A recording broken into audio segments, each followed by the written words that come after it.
Mom sneaks a handwritten note to a veteran jailhouse sheriff begging for a secret meeting.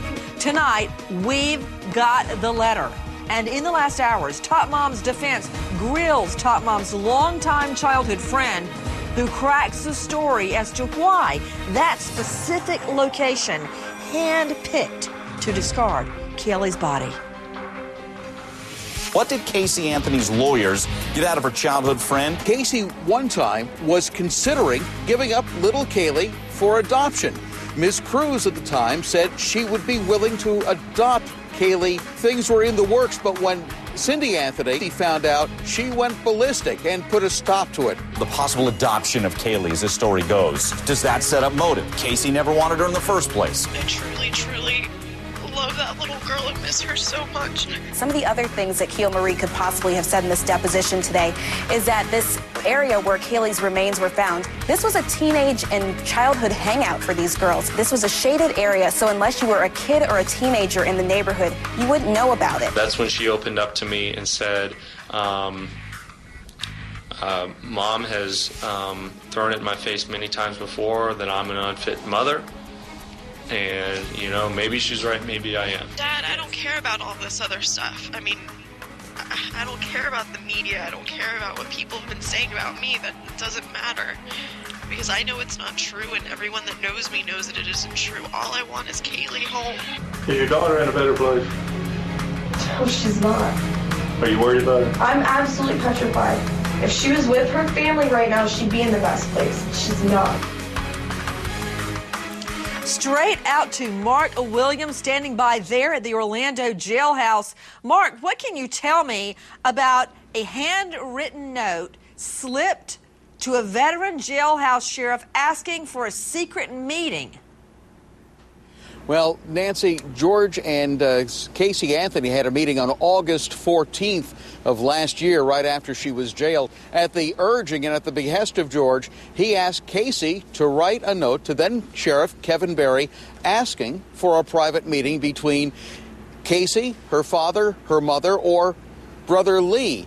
Dennis Munsami, who was deposed by this week by Jose Baez, passed that note along to Sheriff Kevin Berry. As you know, Nancy, that meeting never took place. It was supposed to be a private meeting where everybody would get personal and hug everybody, but again, that meeting never took place. Okay, wait, stop right there.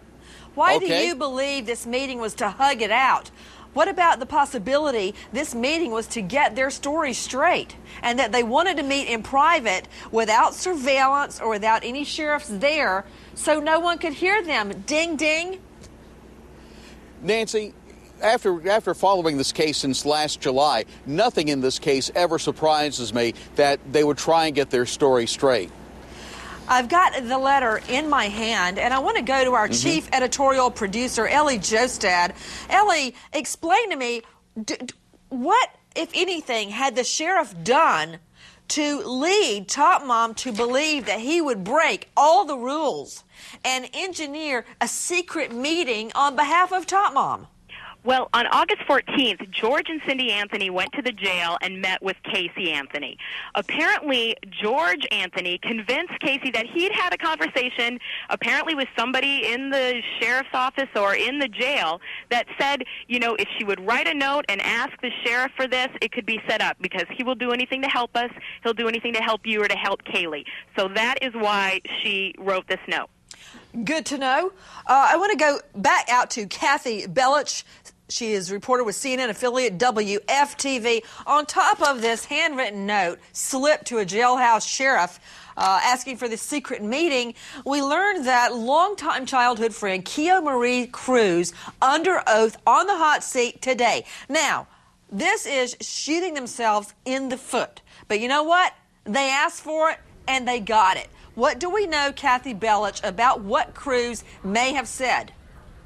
Well, first of all, she is the one who initially led investigators to the area near, not the exact same area, but the area very close to where Kaylee's remains were found, telling investigators they used to go there as children, bury their pets there as children.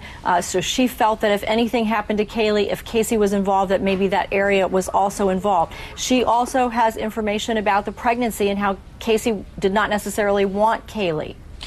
I want to go to psychologist Dr. Karen Stark joining us from New York. Karen, it just brings to mind that so many killers commit the crime or dispose of the body at a place where they're familiar. Think about fisherman Scott Peterson. Where does the murder take place? Most likely in the home. And where is the body disposed of? Where he goes fishing, San Francisco Bay. What about what Keo Marie Cruz is saying regarding Tot Mom's hangout, where this body was disposed of? Well, it's not like there's much creativity that's going on here, Nancy. And also, she really doesn't know the difference between a pet and a child. That's not the kind of mentality she has. She's a criminal. Here is the deposition target, longtime friend Keo Marie Cruz. Take a listen to what she had to say. Did Casey help you bury animals? We would dig things up and put it back there, and it was me, her, and somebody else, and we would all go back there, and it was just us girls. But she was familiar with... She was familiar with the area. And that's where animals have been buried before, and was it a peaceful place for you guys? It was always quiet. There was nobody that would bother us. And the defense put her under oath today. That sound was from NationalEnquirer.com. Casey Anthony's longtime childhood friend, Keo Marie Cruz, talking about the wooded area where Tot Mom spent tons of time as a child burying dead pets, the same woods where police found little Keely's body.